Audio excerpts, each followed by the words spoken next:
184. This is the hello, ladies and gentlemen. Welcome. This is episode number 184. Welcome. I'm fully in costume. I'm dressed up as one of three musketeers. This was for a work event. There was no one else dressed as a musketeer. I just dressed as a musketeer, but I got my beard. I've got my mustache fully curled out. So I got the hat with the feather. I got the gloves, which I'm probably about to take off, but this is the Halloween episode. And I think that probably the next episode after this, we will know who the president is. I mean, hopefully, as long as they don't have to count and recount, and then, honestly, they're probably going to have to do all that stuff. And who knows? While we're sleeping, we might be listening. You listening to this right now might be in. Well, actually, it's crazy to think about, but listening right now, you are in either a Harris or a Trumpian world. So it's interesting. We'll see. It's exciting. Things are getting hot and spicy out there. I've been doing a lot of close auditing. I call myself an internet auditor right now. I'm an internet election auditor. I'm keeping an eye out, but we'll get into that as we get a little bit towards the news segment. But this episode is late because I actually have a solid excuse this time. I got maybe the worst case of food poisoning I've ever had in my entire life. I went to bed on Monday, and I had this feeling. I went to bed and I laid down on my side, and I'm like, oh, I don't feel good. And then I laid on my back, and I got this feeling like tonight's going to be a bad day, or it's going to be a bad night. And then at probably 12 or probably 1 p.m., I woke up. I had that feeling like my mouth was filling with saliva, and I'm like, I don't want to do this. I don't want to have to. I hate vomiting. There's nothing I hate more than vomiting, and I knew I was going to have to do it. So I ran into the bathroom and I vomited into the toilet. I'll spare you the details, but then I quick 180'd, and then I shit into the toilet while vomiting into the trash can. And then at one point, I went to sleep. I took a shower after that. As you can imagine, it was quite spooky. It was a Halloween special. I got a Halloween special in the bathroom. But yeah, I took a shower, and then I went back to bed. And then like every 2 hours throughout that night, it was shit, violent liquid shits, and vomit. My vomit was more solid than my shits. Okay, this is an awesome way to start a podcast. But we are gonna get right into it. We're gonna start off with I finished another book. This is book number 26, I believe, for the year. My goal was 36 by the end of the year, which may have been a little bit, 3 per month is pretty tough. But this is All the Pretty Horses by Cormac McCarthy. If you haven't read any Cormac McCarthy, I've read one book by Cormac McCarthy this year. I read 2 the year prior, and I read 1 the year before that. I try to read Cormac every year. He is probably, was the best author alive. And now that he's dead, he's probably one of the best authors who ever had lived. This book won, the National Book Award winner. So this won when it was released. This book is just, it's just good. It's just, an absolute perfect book. This is like a Cormac McCarthy book you can give to a girl, and she might like it because it has a little bit of romance, situation. That being said, if you condensed all the romance, it would probably be like 2 pages full, just romance, but out of like 200 pages. The rest is beautiful description of like the Texas Mexican landscape, descriptions about horses, um, great dialogue. I mean, dude, this guy is just. I mean, he's an inspirational writer. I mean, you can read when you read his writing, he expands your mind to what can be done with literature. That's why I like Cormac McCarthy so much, is because he expands your mind with how powerful literature can be. He is okay. First off, 10 out of 10 book. Oh yeah. Also, first off, skip ahead to like minute 10 if you don't want to hear the book review. But this book is about this guy named John. What's his name? John Grady Cole, who it's a little bit vague what happens. So I think his dad got cancer, and his dad had a divorce with this lady, and his lady won the ranch in the divorce. So now John Grady Cole isn't going to be part of the inheritance for the ranch, so he leaves. So he leaves and he goes to Mexico because he hates his stepmom. With his friend Lacey Rawlins. Lacey Rawlins throughout the story is just a goat. He is the goat. He is, I mean, grindstone. I mean, just a real good boy. He's a good one. That's what they say in the book. They're good old boys. But yeah, so his friend Lacey Rawlins, they're like 16 and 17, and they head to Mexico on their horses. They have a pack of smokes, a couple bucks, some pesos, and they go to Mexico. And they travel to Mexico, and they find this guy, this kid who's like probably 13 years old on his own horse. And this is like the best horse they've ever seen. He's strong and powerful. He's like a really powerful horse. They're like, that there ain't no way that's your horse. And they're like, yes. He's like, that's my horse. But this kid named Blevins gets his entire family is cursed with being struck by lightning. His dad died by lightning. His brother died by lightning. His stepdad died by lightning when he was in like a coal mine. He's like, even the lightning didn't even wait for him to get up. They killed him while he was in the earth. But so yeah, he's terrified of lightning. He takes off all of his clothes and hides in like this little alcove, and the rain comes and washes all of his shit away. His horse runs away. So he's like naked, and they're with this guy, and he has like a towel and a t-shirt wrapped around him. And that's the beginning. That's like the very beginning of the story. Then they find jobs. Blevins goes away. Blevins tries to get his horse back. Blevins, does get his horse back and rides away. And we don't know what happens to Blevins until the very end of the book. No spoilers, guys. And so, homie John Grady Cole and his homie Rollins, they get jobs. They get jobs in Mexico at this huge ranch where they're trying to get horses, and eventually they want to breed one, and like create an empire of.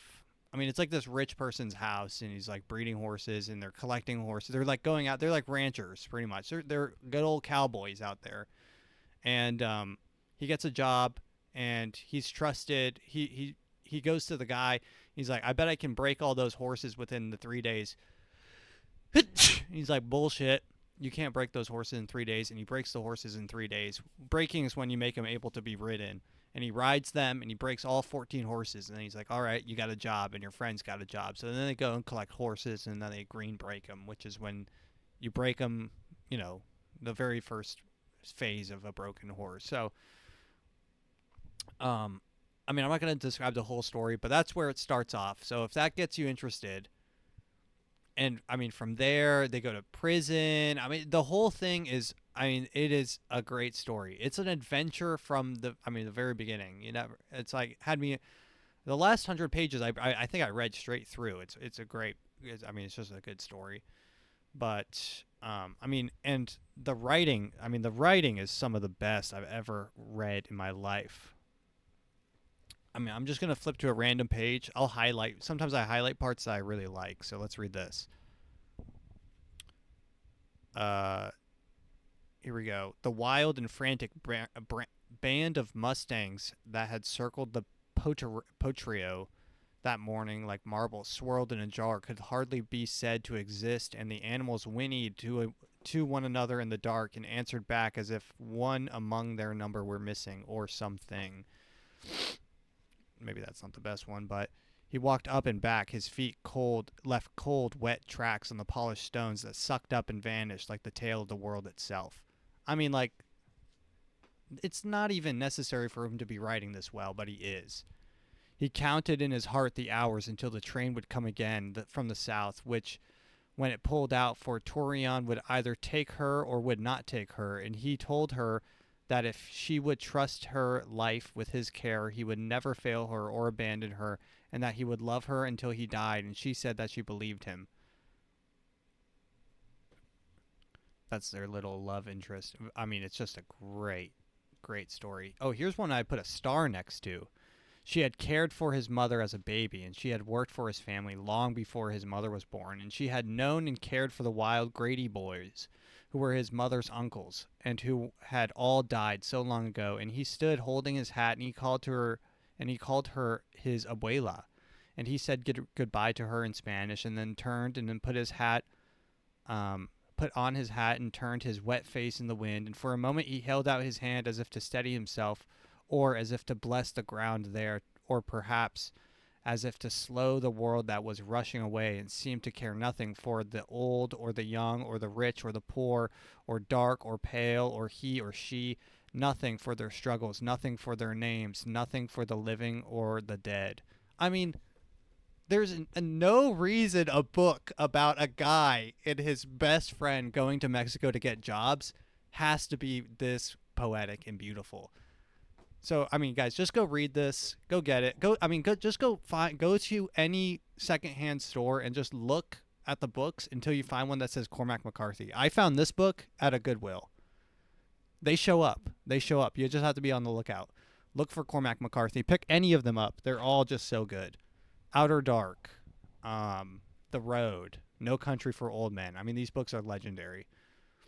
All right, let's get back into it. Okay, we don't have... Okay, we may have misstepped here. We don't have the music intro for the news because we only have this spooky music. So, let me see. Here we go. We got it pulled up now. The news. We're getting into the news. I'm going to take my gloves off because... God, I can't even get my goddamn gloves off. Okay. All right. Here we go. We're getting into the news here. What do we got going on? So, the election. And I know that everyone's talking about the election this, the election that. I am here simply as a time capsule. That's what this has always been. It just wants to be a moment of time, a snippet of the week, right? So I'm just collecting information as it becomes available. I'm really not I did vote. Where's my phone? I have my I voted sticker on my phone. I voted, and yes, I did vote, and I did write in Joe Biden because I do think he has another 4 years in him. And I'm kind of sad that he wanted to run and he didn't get the chance. So I wrote in Biden because I think that he's got it. I think he's got that fight in him. I think he has that dog in him. I think he can do it another 4 years. I think he's good for it. But here is, let's just start it off with this. Also interesting. I wanted to start off this news segment with, this is from the 2016 election, and this is when CNN said this. And I'm just going to put this out there because this is something that CNN said. Also interesting is, remember, it's illegal to possess these stolen documents. It's different for the media. So everything you learn about this, you're learning from us. And in full disclosure, let's take a look at what is in there and what it means. Joining us now, CNN. So that's a little snippet that I like because it's a little bit behind. We talked about the Wizard of Oz last time. That's a little bit of a behind the curtain situation. That's your news. I don't care if you take your news from CNN or wherever. They told in 2016 told us to our face that the WikiLeaks documents, which exposed Hillary Clinton's email leading to um, Italian bread sauce, uh, pepperoni fence situation, that whole thing where they went to Comet Pizza, that whole thing got led. But this guy was the whole QAnon thing started with WikiLeaks and that stuff. But the CNN told you straight to their face, you shouldn't be reading these. We'll tell you what to think. So I just like that message because as we go into this, especially during an election year where the mind control is at an all-time high, the amount of money being pumped into mind control is at probably the maximum. So things are hot. So we're going to have to take a little bit of a distant view on things. So we're just going to look at these and investigate. We are just investigating right now. So, I mean, it is what it is. So here we go. Let's start it off. This came out today. Election, quote unquote, election results accidentally shown on Pennsylvania TV were the election results shown on a Pennsylvania TV station were a system test.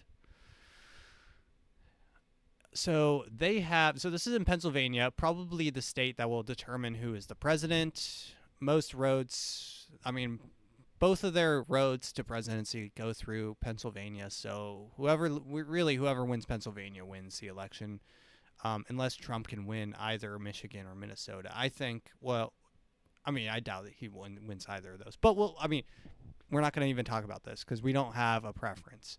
But this is just, this is very interesting because the one thing I'm interested in is how can we notice the oddities before they happen? And this is definitely an oddity. It's a strange occurrence for, a news station. And this is a local news station, so they might not have their shit all together. But why is a local news station airing that Harris has 3,293,000 votes, and Trump has 2,997,000? So why are they accidentally reporting that? And if it was a test, why don't they just do 69 and 420, right? Like, why? So are they releasing this? Was this an accident? Was this real? My only question is, was this an accident? Or did Harris want... they have to have the numbers. And where are they getting these numbers from? I don't know. According to several viral social media posts, a television station in Pennsylvania accidentally posted the state's presidential vote results more than a week before the election. So you might be asking, how did they have the election results more than a week before the voting's done? Maybe this might be a crazy idea to throw out there, but maybe all of the votes that we cast just get thrown into a giant incinerator and they just come up with numbers based on population and shit like that, demographics. How would you possibly audit 2 million? Are we sure that it was 2,997 million? My bad. 2,997,000, or was it 3 million? How would you even audit those 3,000? Are we sure that Harris has 3,293,000? Now, I don't know if I'm making my point correctly. I'm just saying is there's no way as a civilian. I don't feel comfortable with the elections. Genuinely, period. Like, just in general, I don't really even think, like, the elections really... They always feel a little bit suspect. The one that really was a shock was Trump, because I don't think he was supposed to win, and I think that one felt maybe the most democratic. The one where Trump won felt the most democratic because he wasn't supposed to win, if that makes sense. And the fact that someone is supposed to win in an election seems kind of like a third world country thing to even suggest. Like, to think that Trump winning was an upset, which it was, and that Hillary Clinton could have been the president, or in that she should have been the president based on everything, literally everything,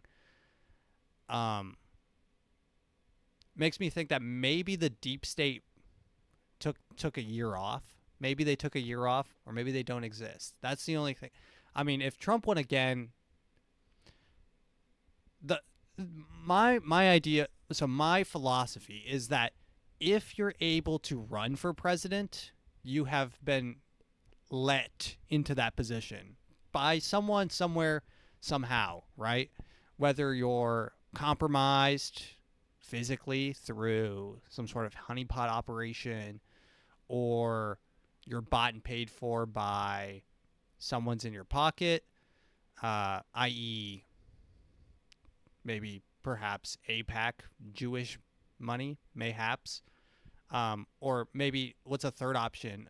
Third option is, blackmail goes along with like the compromise. Those are, honestly, probably the main two options are probably those two.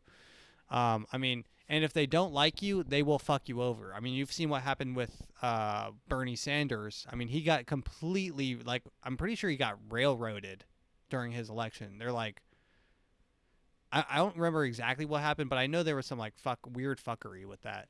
So whether Trump or Harris wins, if Trump wins, it's like a big dub for probably everyone who's rich, right? Everyone who's rich is like, sweet, now I make even more money. I'm rich now, I'll be rich now, I'll be richer now, right? Harris wins, it's like she'll throw a couple bucks to some poors, and they'll be like, yes, nice, now I have a couple bucks, I have I got $2,000, this presidency was a success. And meanwhile, she'll probably bomb somewhere. They might literally bomb, that might throw a pin, like a dart at a spinning globe, and just choose somewhere to bomb. So when Harris wins, the war machine opens up its, to quote 99 Red Balloons, the war machine opens up its eager eye when Harris wins. And when Trump wins, all the business people start singing Sweet Home. I don't know what they would sing, but it's going to be a good day. It's going to be a good day for rich people. Elon Musk is like putting all of his eggs in Trump's basket. Also, I have a bone to pick with Elon Musk. First off, he is the most annoying person to watch do anything. When he went up on stage, he's like, I'm not just MAGA, I'm dark MAGA. He actually is mentally retarded. And I don't know how he has so much money. He wore a black hat on stage, and he's like, hey guys, I'm not actually MAGA. Actually, I'm dark MAGA. Like, okay. And then he does this jump where he jumps with both hands in the air and both feet like stiff. And he looks like he's dating on the spectrum. Yeah, I'm actually dark MAGA. You wouldn't really know much about it because dark MAGA, it's kind of something I came up with. This guy is mentally, I don't even have a problem with him because he's mentally challenged. I have a problem with him because he's like, his parents own a legit slave operation. They mine emeralds. If you think emeralds are coming from anywhere but slave labor, I'm sorry, I've got bad news for you. They're slave lords. So Elon Musk comes from slave lords, most likely. So I don't like that Trump is partnering up with the slave guy. And I don't like that Kamala is, I mean, honestly, probably going to launch us into the stepping stones. If it doesn't happen under Kamala, it will happen probably close to the next one, into some sort of like World War III situation. I mean, she's a woman. Every single male, like world leader, Putin, they are praying that Kamala gets elected because they are going to just jump all over that shit. They're going to view it as weakness because all these countries are like patriarchal. You're looking at Iran, which don't even let their women wear like clothes outside. They have to wear an entire tarp. You're talking about Putin, who's been the patriarch, monarch, dictator, whatever he's called, of Russia for like the past 20 years. So if Kamala wins, she'll be targeted and taken advantage of, not sexually. I don't think they would do that. I doubt they would. But taken advantage of on everything when it comes to trade deals and probably military operations. I mean, I kind of don't think that even her own staff will really take it that serious. Like, you're telling me a 65-year-old general of the military, of the U.S. military, is going to say, yes, sir, yes, ma'am, and salute her and say, yes, ma'am, I will bomb Syria. Well, I mean, he probably will, but I mean, well, how serious are they going to take orders from her? I don't know, and that's part of the problem. I mean, that's a problem in of itself, but it is kind of like a natural problem. That's my only gripe. But what were we talking about? Yeah, so they leaked the results. I do want to keep the screenshot kind of as memory, because if these are the end results, then we know that it was, I guess, rigged. This would prove, if by the end of the election the results are literally 329,371 and 29979 or 793, then I mean, and it says that 100% have reported. If the numbers are 5247 exact with those exact numbers, I mean, almost definitive evidence that things were rigged from the very get-go. And we're watching some sort of I guess an art piece. This would be like a large-scale play performance, scripted play performance, which with a lot of players and a lot of different actors. And then at the very end, everyone gets on stage. Trump does a bow. Kamala does a bow. Tim Waltz does a bow. Everyone's on stage. Joe Rogan's out there and Elon Musk's out there, and they're all doing bows, and they're just looking at you like you're the biggest retard on the entire planet. Which, guys, I'm gonna be honest, might be what's happening.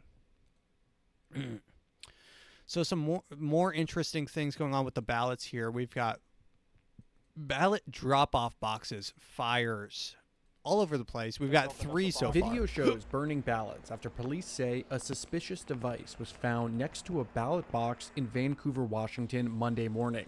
So someone's dropping Another off ballot like box. some sort of weird, like maybe an explosive or just like pouring gasoline down it or something, and they're catching all these ballots on fire in these boxes. 15 miles away So I assume in that Portland, and Oregon, none of these was ballots also will be set counted. on fire, also on Monday morning. The FBI is now investigating both incidents. According to Portland police, an incendiary device was placed inside a ballot box. Police also released a photo of a suspect vehicle believed to be connected to the incidents. The ballot box set on fire in Vancouver, Washington, was at a bus station. Video shows burned ballots being shoveled out of the boxes. In Vancouver, the Clark County Elections that's pretty much Office all said ash. hundreds of ballots Yeah, were so being that's all ash. So none of those votes will count. Sorry, guys. If you vote by mail, honestly, if you vote by mail, you're I don't know why you would vote by mail. Like, I don't understand the idea behind that. Is it seems like the risk versus reward is just not there. Like, I literally waited in line for 8 minutes, like not even 8 minutes. It was like 4 minutes. It was the only reason it was long was because I had to change my address. And I had to sit down with this lady and tell her, yes, this is my current address. And she's like, confirm it. And that took longer than literally voting for everything. So,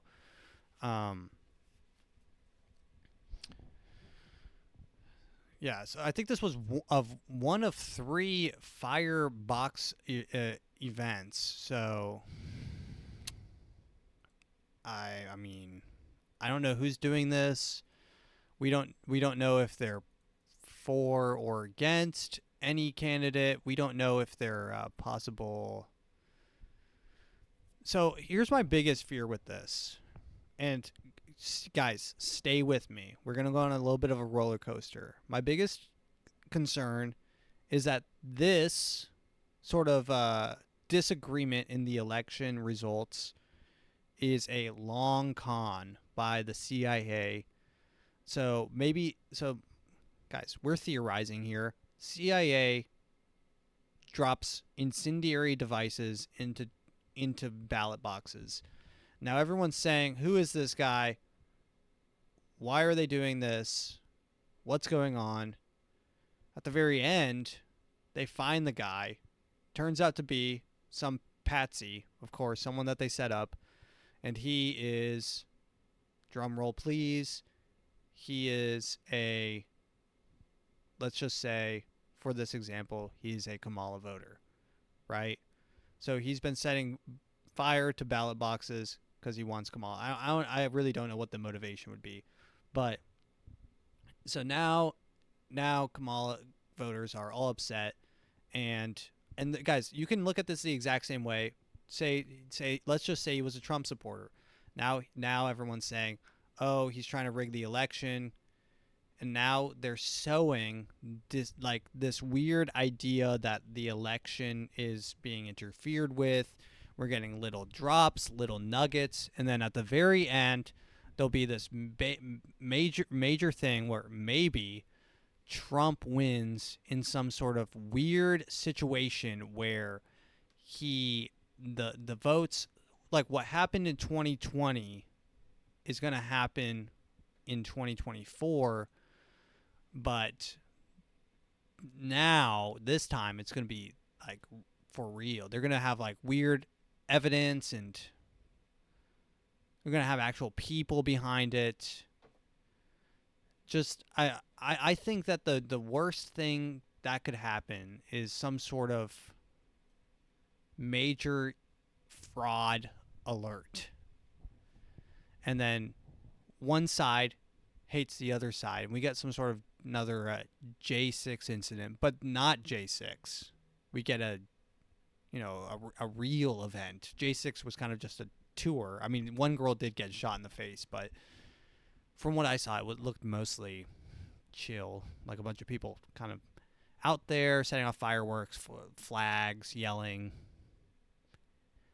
Wasn't real, right? We don't want real. What we don't want is a real insurrection, right? That's what we don't want. We don't want one of those. I'm just saying my main concern right now is the CIA or whoever planting little nuggets, and you don't want them planting nuggets. That's the last thing you want. Investigation, and look, this might be even more nuggets. Pennsylvania voter fraud investigation into overabundance of applications. So Pennsylvania, another major swing state. York County, in a crucial battleground state in Pennsylvania, is looking into an overabundance of voter registration forms and requests for mail-in ballots sent to the elections office after another county received thousands of voter registrations forms flagged as potential fraud. The York County elections received a large delivery containing thousands of election-related materials and third-party organizations, quote unquote, including voter registration forms and mail ballot applications.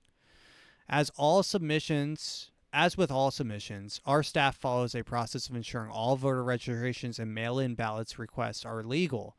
That process is currently underway. If suspected fraud is identified, we will be alerted We will alert the district attorney's office, which will conduct an investigation.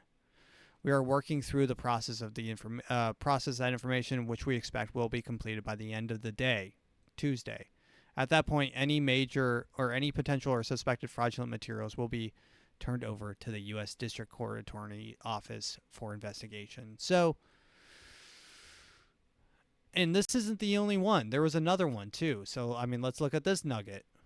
We've got another nugget. Supreme Court's conservative justices leave in place Virginia's purge of voter registrations. The Supreme Court's conservative majority on Wednesday left in place Virginia's purge of voter registrations that says the state says is aimed at stopping people who are not U.S. citizens from voting. One Virginia, whose registration was canceled despite living in the state her entire life, said it was a very bad October surprise. The High Court, over the dissents of the three liberal justices, granted an emergency appeal, blah, blah, blah, blah. The justices acted on Virginia's appeal over a federal judge found that the state illegally purged more than 1,600 voter registrations in the past 2 months. A federal appeals court had previously allowed. So now this is a nugget that like, you know, the left could point at the right and say, look at this nugget, you guys were trying to rig it. And then the other nugget, the 2050 fraud in Pennsylvania, maybe that's something that Trump's points at, you know, their side. It's no bueno either way. All I'm saying is what we don't want is some sort of civil unrest. I'm going to take off these gloves. All right.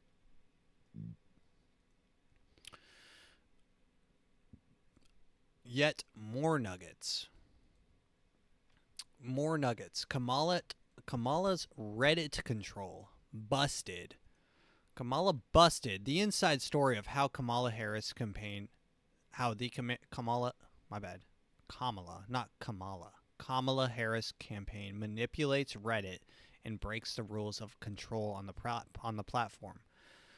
This came out today, part one of an investigation into how the Harris-Walz campaign is manipulating social media sites to artificially boost their popularity, spread election disinformation, and skirt election laws.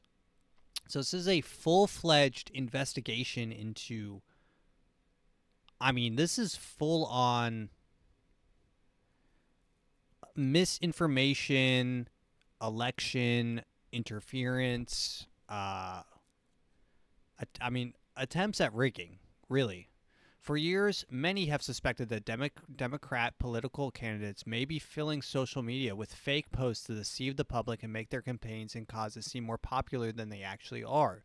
These claims have often been dismissed, citing that Democrat voters are already more likely to be on the internet compared to the not-so-tech-savvy Republican counterparts. This would suggest that the constant flood of left-leaning content on websites such as Reddit was merely a reflection of the user base. However, many people simply can't shake the feeling that something is just off, especially when they run into major elections. Despite my fervent belief that something was amiss, I never had any direct proof that Democrats were actively manipulating social media. That all changed 2 weeks ago when ex-user Jesse Princey replied to one of my posts with a screenshot from a Discord server seemingly related to the Walz-Harris campaign. So this is from a Discord, I assume, for Walz-Harris people that says, calling all Reddit users. The hashtag no access team would love your help. We're posting and boosting breaking information and informative and positive news, as well as campaign-generated memes and screenshots of Kamala Harris social media that can turn the tide on Reddit from orange to blue. We especially need people who can post at r/politics, r/news, r/technology, and other large subreddits. Join here at online engagement and click the icon for Reddit, the last option. I immediately messaged Jess, and I soon received a link to the Discord server where this operation was taking place. What I'd find went far beyond algorithmic manipulation. I discovered massive astroturfing campaigns operating across multiple platforms. Astroturfing is a political Jesus.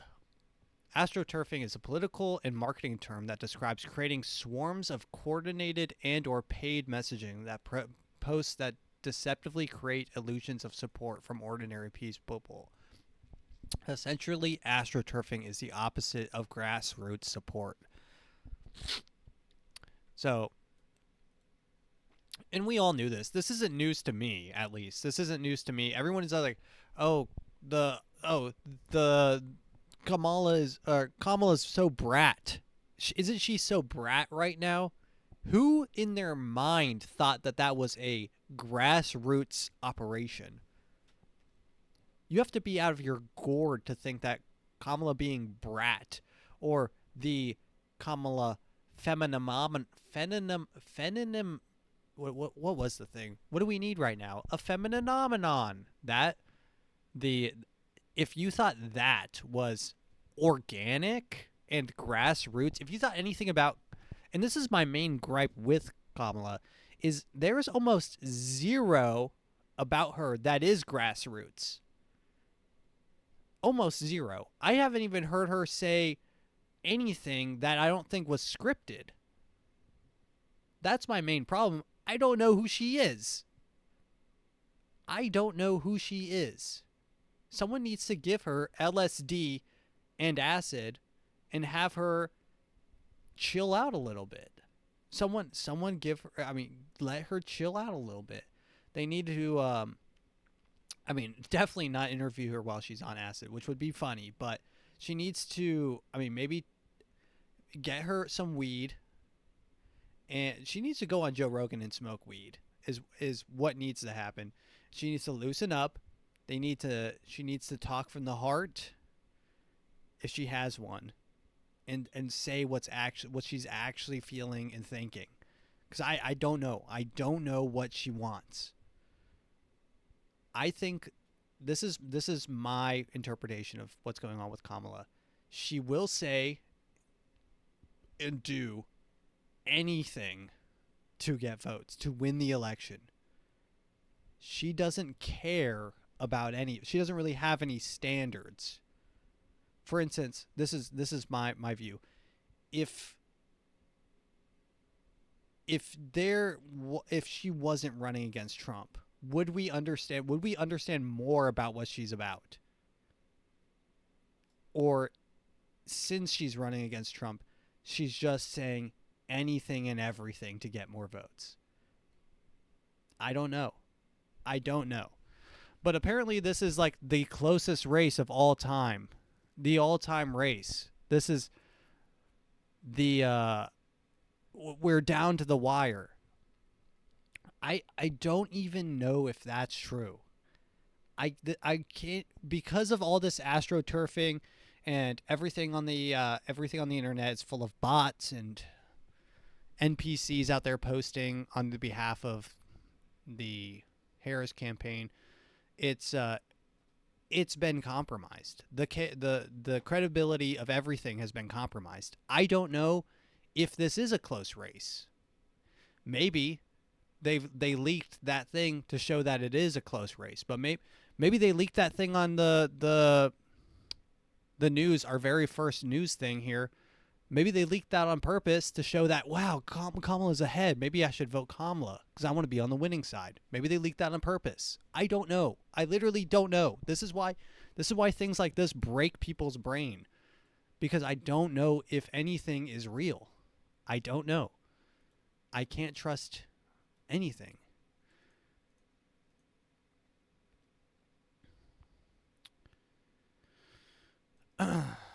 So this guy did like a full in-depth dive. This is really, I can't go through the whole thing, but just scrolling through this, he's done his work. He's done his work. He's cited his sources. He's showing, comparing right here, all the Reddit users in their posts, and then cross-referencing them with the people in the Discord. swing state subreddits, who moderates them, what's being posted there, what's being posted on the Reddit. So this is juicy. And I'm gonna post this in the description below, so you guys can check it out. But this is if you want to look it up yourself, it's called Busted: The Inside Story of How the Kamala Harris campaign manipulates Reddit and breaks the rules of control on the platform. So, but it'll be below as well. So she's controlling on Discord. I saw this that says that she's apparently, this is a CNN fact check. Harris campaign social media account has repeatedly deceived with misleading edits and captions. So this is straight from CNN. This is from CNN. So the Kamala Harris has more than 1.3 million followers on X, formerly known as Twitter. The Harris deploys at Kamala HQ as a kind of irreverent attack dog, using jocular posts to draw attention to controversial, incorrect, dubious comments by Trump and his allies by the account, which Harris campaign has called official rapid response page, has itself made inaccurate comments from on multiple occasions, misleadingly describing a Trump comment about his supporters. I mean, these are just examples. Deceptively clipping and misleadingly describing a Trump comment about immigration. Deceptively clipping and misleadingly describing a Trump comment made in 2017 about Charlottesville remarks. Deceptively clipping and accurately quoting a J.D. Vance quote about veterans' health care. Deceptively clipping and falsely describing a Trump quote about penalties for damaged documents. Deceptively clipping and misleadingly describing a Trump comment about taxes. Cutting out critical words from Vance comment about unions. Falsely describing a comment from a Trump ally, among others. So this is why I say this might just be all some sort of stage play. And everyone comes out at the end. They all take their bows, and they all laugh at us. And really, we're the audience. But we're also the one that the joke's on in the end. So let's watch this. This is Kamala Harris has a official Fortnite map. So we're going to watch this. This is Freedom Town, USA in Fortnite. You guys can play on this map today. The map code is 7331-55366547. I'll see you on the Fortnite map, guys. 1, 2, 3, 4. 5, 6, 7, 8. 5, 6, 7, 8. Let them know we on the way. Counting zeros every day. You know that we never play. Ay. 1, 2, 3, 4. 5, 6, 7, 8. Let them know we on the way. Counting zeros every day. You know that we never play. Ay. What is that song? Guys, can we talk about what that song? That song was just counting. 1, 2, 3, 4.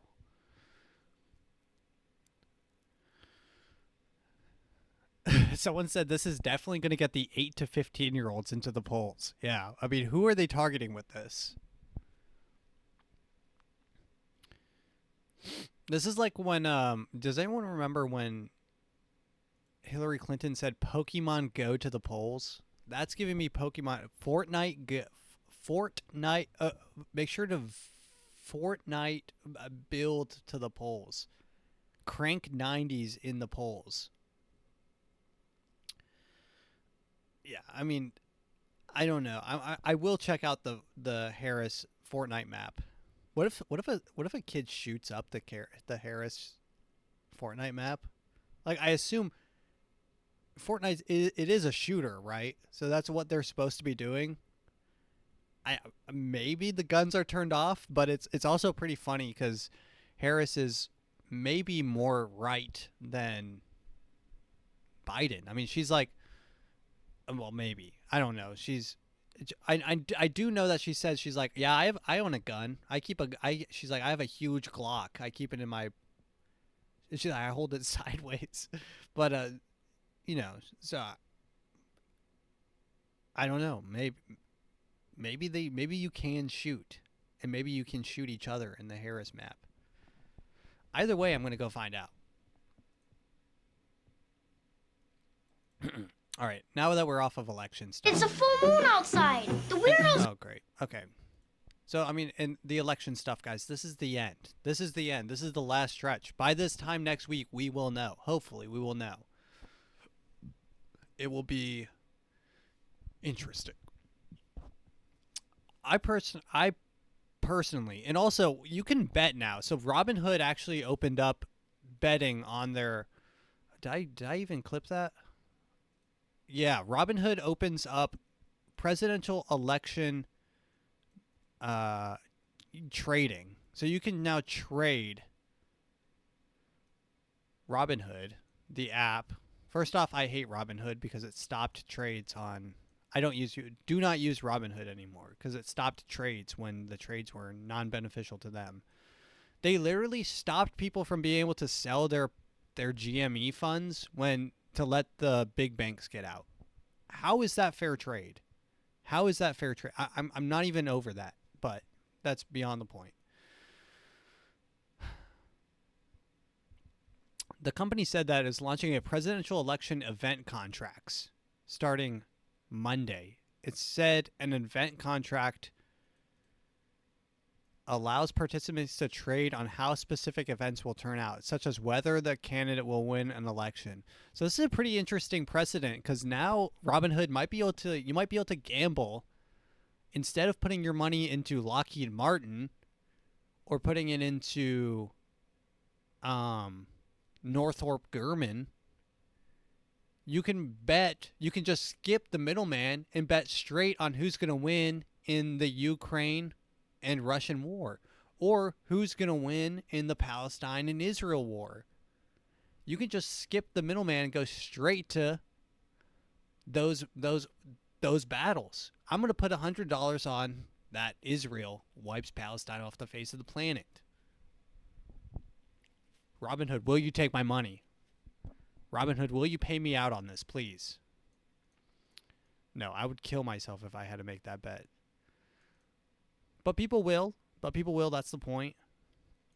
Currently people are gambling on Trump, and people are saying that Trump's going to win the election just based off of gamblers, which is, if you ever want to make a good decision, base it off of what gamblers are doing. So among gamblers, Trump is favored. But, it's whatever. We're getting back into the news now. Exclusive. Company renting San Francisco sleeping pods for $700 a month to gain city approval. In San Francisco, the average rent is $3,000 to $4,000 a month, that's retarded. $700 to rent sleeping pods in San Francisco. Well, the company running the site has been waiting for this. So this is I read this a while back, but it's you will own nothing and be happy. The whole idea behind that is in the year 2030, you will own zero things. You will Uber everywhere. You will not own a car. You will rent where you sleep. You will just go there to sleep, and it will be rented out as business space in the afternoon. You'll rent another place to sleep. You will own nothing and be happy. If you want to play video games, have it Ubered to you. It'll show up in 15 minutes. You won't need a computer because you can order one and it'll be there with all the games. Every game, you'll have a subscription. It'll be preloaded with Amazon Prime video game service, and it has every game that you want as long as you pay for Amazon Prime. You know, that type of thing. You will own nothing and be happy. Just remember that. You will own nothing and you will be happy. You will own nothing and you will be happy. City to grant them the right permits to reopen. ABC 7 News reporter Luz Pena went back to their building and has an exclusive update for you. Luz? Yes, Dan, San Francisco is the AI capital of the world, but not the housing capital of the world. In fact, we are far from that. This is one of the most expensive cities in the country. So if you want to be in the center of everything AI, it comes with a housing price for those who want to build housing and those who need it. In a city where the average rent price is $3,000 to $4,000 a month, sleeping in a pod for $700 a month is a deal. I was living in the Presidio before and kind of looking for cheaper options just so I could keep working on the stuff I wanted to and working on open source projects. The majority. So, sleeping in a pod to work on building an AI. That's the American dream. When I think of the American dream, I think of sleeping in a pod, eating Soylent Green, nutrient sludge, and working on replacing human beings with AI so that everyone can sleep in their own pods, not just me. That's what I like to think of when I think of the when I think of the God, I hope this guy breaks this. I hope this man right here, I hope we remember his face for years to come. I hope this guy succeeds in whatever he wants to do. Whatever he creates, I hope he creates the next best AI. I hope he creates an AI that takes over everything. And I hope that this man's face is bigger than Elon Musk. So I can remember when he was sleeping in a pod for $700. And now he sleeps next to an AI super brain that he plugs himself into on the penthouse of the AI super tower. And everyone else, now he seeks his revenge, and everyone else now sleeps in a $700 a night tube that pumps thermal energy into his supercomputer. I hope. This guy's name is Ben. Remember Ben in the future. Ben, who looks like a freak. Cheaper options just so I could keep I can't even. I'm working not even on going the to stuff say I anything wanted because he to could and kill me working on open in the source future. projects. The majority of people who live here have the same goal: build a tech startup and make it big. So paying high rent prices is not part of the equation.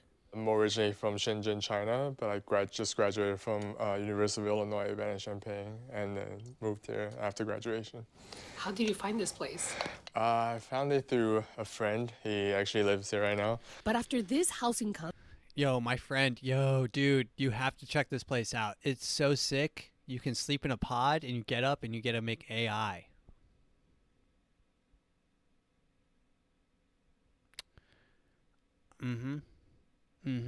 That's a sentence that exists now.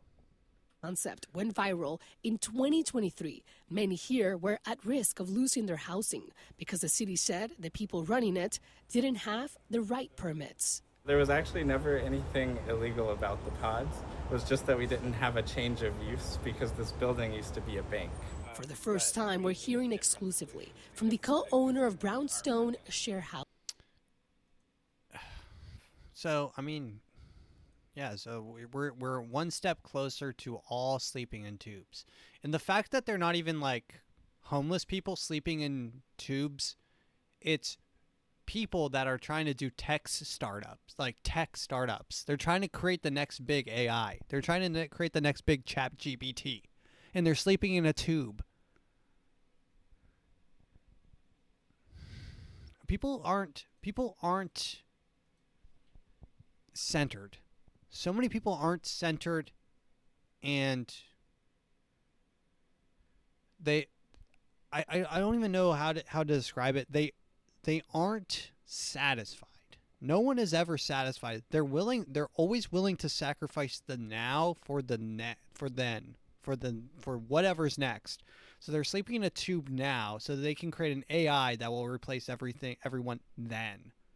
That's their big dream. You realize how dystopian that dream is to have?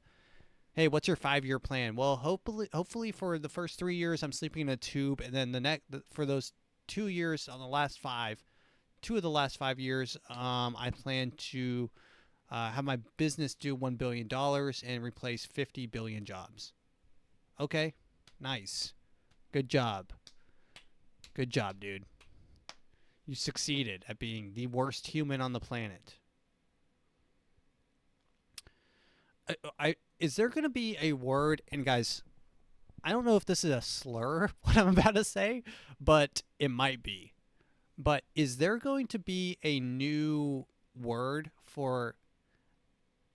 So, in the past, okay, this is really some dangerous territory, but there was a house slave who, okay. I think they were called Uncle Tom. Guys, I really am stepping lightly here because I want to get to my main point. It is someone who was a slave who sided with the slave master, right? And I realize I'm saying this dressed as I'm not, guys. I'm actually a good guy. This is a musketeer, but I do look suspicious to be talking about this. But there was so is there going to be a new slur that we can use for humans that side with AI? Can we come up with a slur? I've already heard the people throwing around like soft launching the slur clanker from Star Wars. That's what the clones called the robots. They called them clankers, which I'm not comfortable saying clanker, so I will say clanka. But I do like that. I do like the soft launch of that slur, clanker, like calling preliminarily calling AI clankers is I do like that. Hey, clanker, get out of the way. It's kind of nice. It feels good. Rolls off the tongue good. That's what you're looking for in a good slur.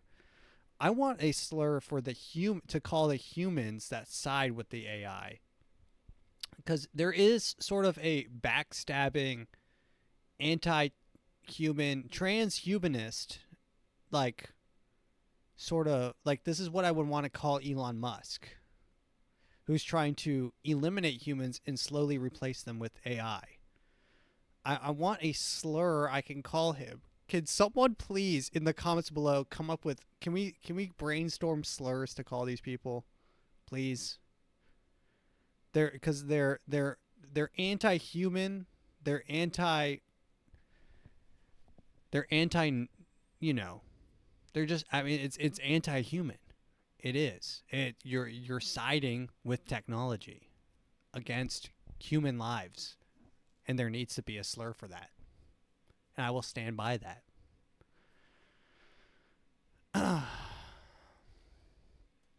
Okay, let's move along. Facebook execs suppressed Hunter Biden laptop scandal to curry favor for the Biden-Harris admin. Bombshell report. The Hunter Biden laptop scandal is worse than you know. You say in 2020, Americans were targets of an influence operation carried out by current and former U.S. intel officials. Some of them still on the job, too. So the FBI had the laptop in December of 2019, Andy. Remember when when the Hunter Biden laptop dropped, they were saying that it was Russian disinformation, it was fake news, it was right-wing conspiracy theorists.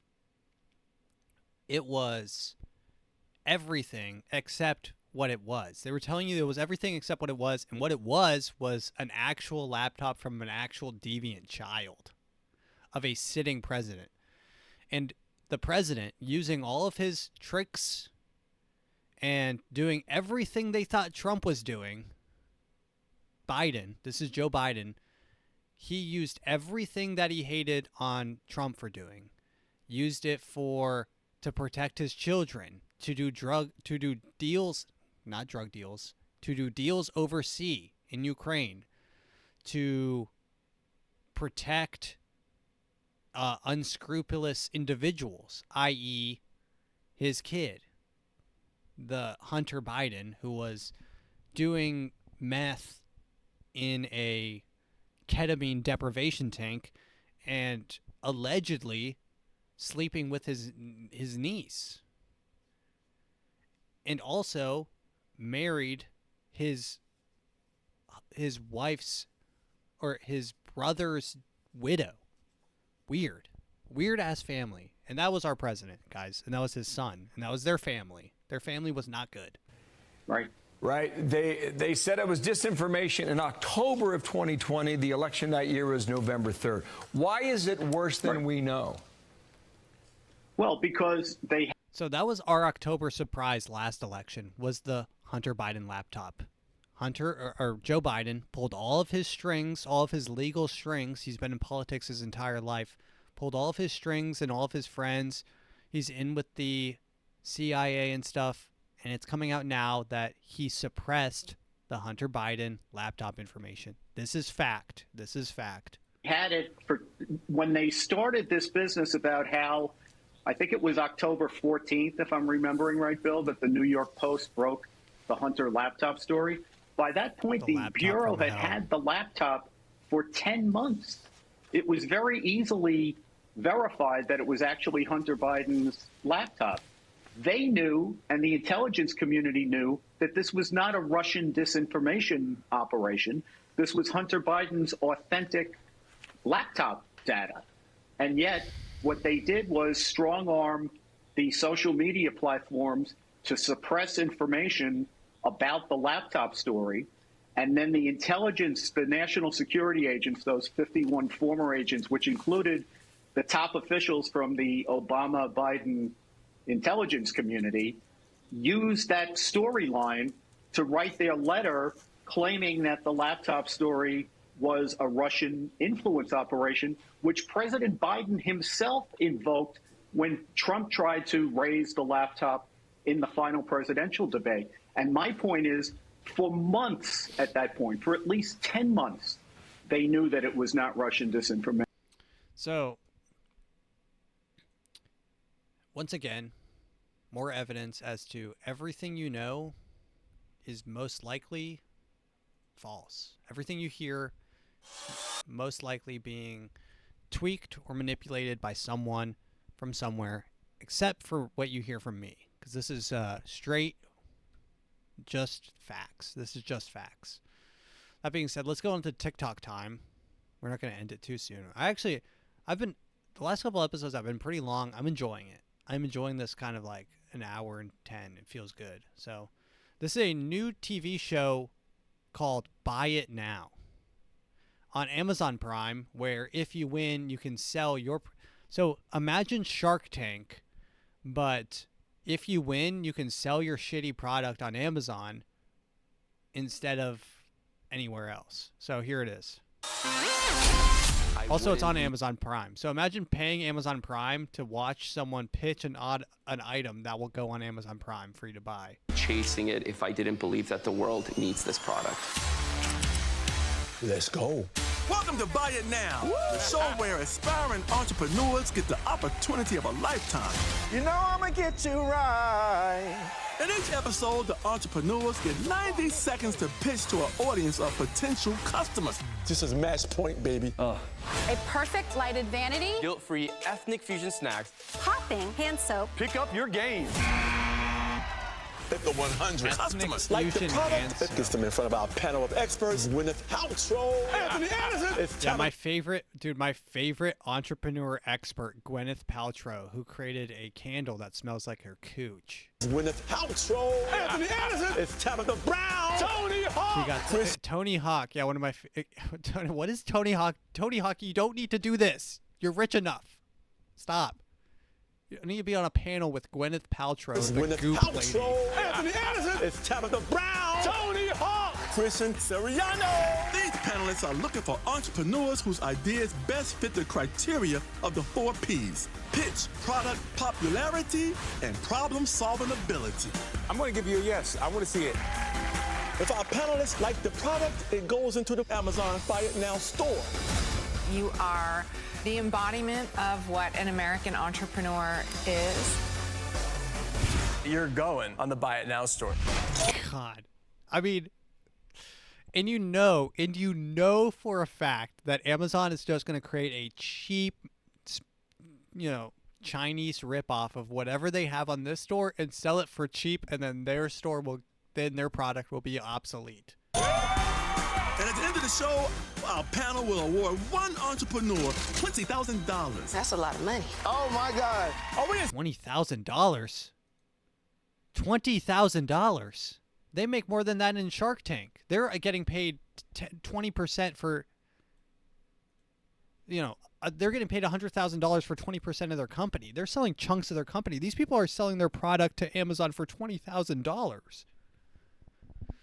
All right. Let's go on to TikTok time. Biden-Harris administration has done something 2 weeks ago that has never been done in American history. So when RFK speaks, we listen, and we listen on our knees. Which is to send exactly lethal force, to send a directive to the Pentagon, changing the law to make it legal for the U.S. military to use lethal force against American citizens on American soil. So think about that. Think about what he just said. He said that the Biden-Harris administration made it legal to use the government to use lethal force against own citizens on U.S. soil. They are gearing up for a J6 like we've never seen before. I'm telling you right that this is, I hope this isn't some sort of, collective consciousness. Like I hope I'm not pulling from the collective consciousness of like what's going to happen, but I fear I might.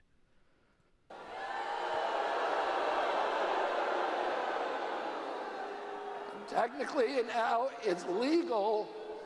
The U.S. military, under this directive, it will become legal for the U.S. military to shoot and kill Americans who engage in political protests because they disagree with policies in the White House.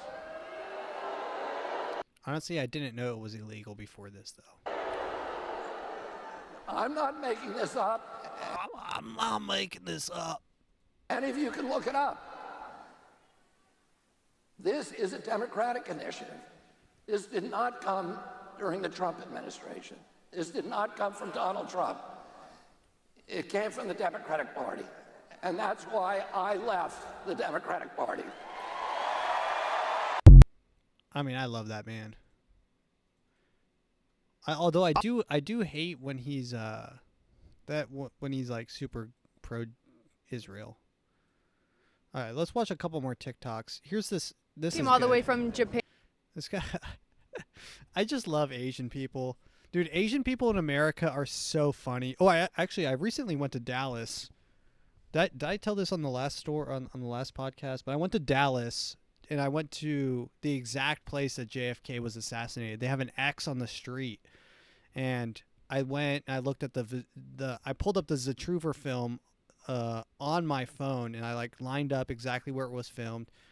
And I got my footage, and then I went around to the grassy knoll to the fence where they said that the second shooter was. And then I checked that, and I lined that up, and you can see directly straight where the X was. It's really nice. They still had the fence up. Everyone wrote one of the best quotes, like people write with like little markers and Sharpies and stuff on the fence. And one of my favorite quotes was, "The trees saw everything," because the trees that are there were there on the day.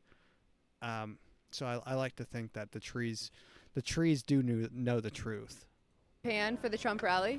But this TikTok is just this Asian guy who's on vacation from Japan, and he just participates in a Trump rally because why not? It's sightseeing, but actually this way we are attending Trump rally. That's my purpose. Trump rally. That's my purpose. He said, "That's my purpose." Away from Japan for the Trump rally. Passport is sightseeing, but actually this way we are attending Trump rally. That's my purpose. Who knew that Japan was for Trump? All right, let's watch a couple more here. So Trump went on. All right, we're live. So Trump went on Joe Rogan. I saw this. Someone made an AI version of this. Is if Kamala Harris went on Joe Rogan, and she does a lot of. We've got Kamala Harris, Bobby Lee, and Andrew Santino in the studio today. Kamala, thanks for. So Bobby Lee is Asian, and Andrew Santino is Irish. Making the time. Thanks, Joe. It's always a pleasure to be on. I've been waiting for this moment. Hey, Kamala, I bet the White House is a real stressful place. Probably nice to get out a bit, right? Oh, Bobby, you're so funny. White House not so bad, but I much prefer hang out with you. Very relaxed. What the hell, Kamala? Yeah, what's going on here? You do accents for everyone now? Andrew, you cheeky devil. You're the kike with you. You've been hitting the pubs or what? Seriously? You sound like Conor McGregor from Wish. All right, Kamala, you got the accents on lock, but I love this. This is really good. let's talk policy. What's your plan for the economy? People are really concerned about inflation. Well, Joe, back when I was a child, I used to play in the local park. And during that time, I'm sorry, but what the hell does this have to do with inflation? Oh, Bobby, you just gotta let me finish. That's good. Kamala doing a fake Asian accent anytime Bobby speaks. Her matching accents with everyone. Imagine she goes to like Xi Jinping in North Korea or whatever, or China, and she starts matching his accent. I mean, that might be the most legendary interview. I kind of hope she gets elected just for that. So she's like, they're like, welcome, very honorable guest. Welcome to China. And she's like, oh, thank you very much. Very much thank you. And she just starts matching everyone. I mean, I cannot wait, because she will do it, because that's how mentally challenged she is. I do like that Trump now is just saying that she's low IQ every time he talks. He's like she's low IQ. All right, here's we'll watch two more.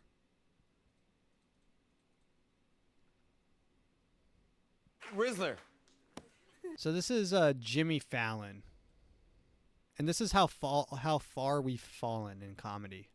Good to see you, buddy. Nice to see you.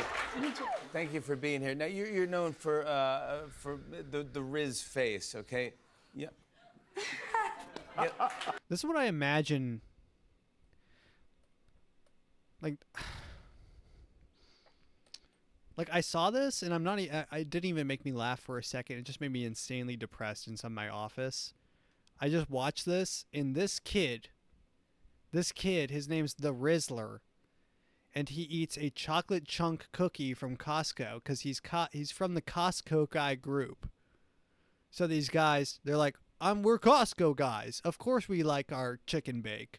We're Costco guys. Of course we like to have a chocolate chunk cookie. We're Costco guys. Of course I got into a fist fight with my wife. She fell down the stairs. We're Costco guys. You know, that. So they got famous for that. And now this man is this child. And I have nothing against him. He's just a kid. But the society has built for him a wealth that shadows my entire lineage, my life, my every person that I share blood with. All of our money pales in comparison to this kid because he made the Riz face, and I want to die because of that. The Riz face, okay? Yep. Yep.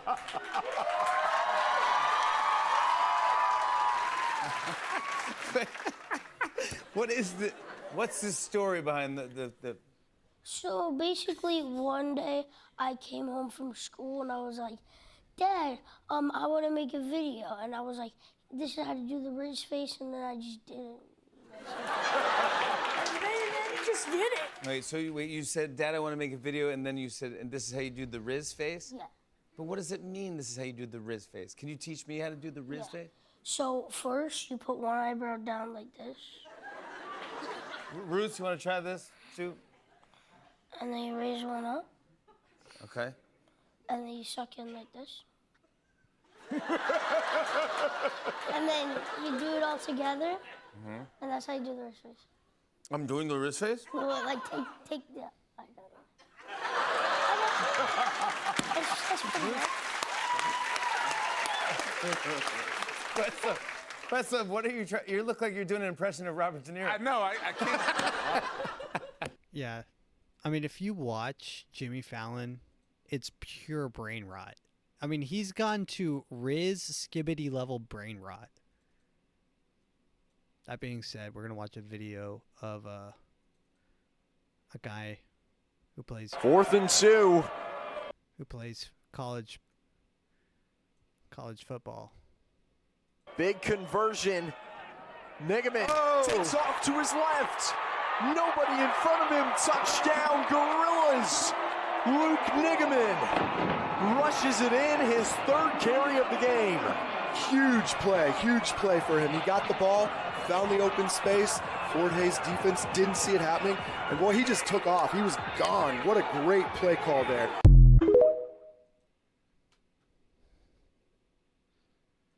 So that was the team, the college team, the Gorillas, with a exceptional play. Okay, let's watch this video. This guy's taking it upon himself. This veteran has taken it upon himself to protect the border from illegal immigrants crossing, and he's just at the border yelling at people as they cross over the top. The fuck down! Hey! Get the fuck back!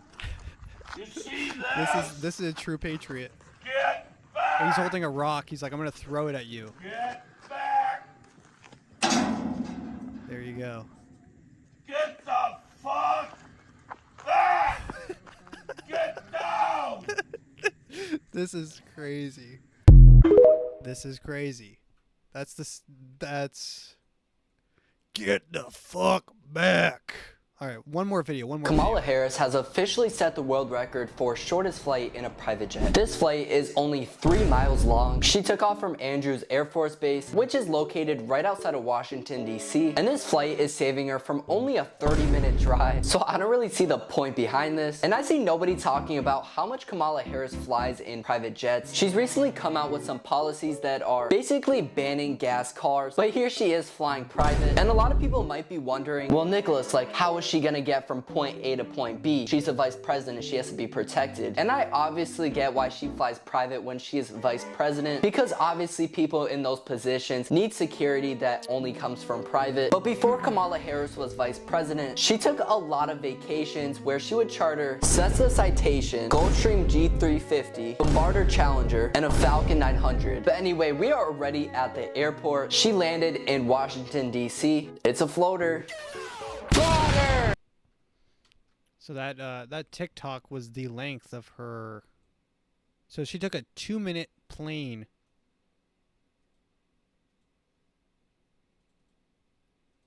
ride. All right, ladies and gentlemen, thank you for listening. If you enjoyed this episode, please share with a friend. And remember,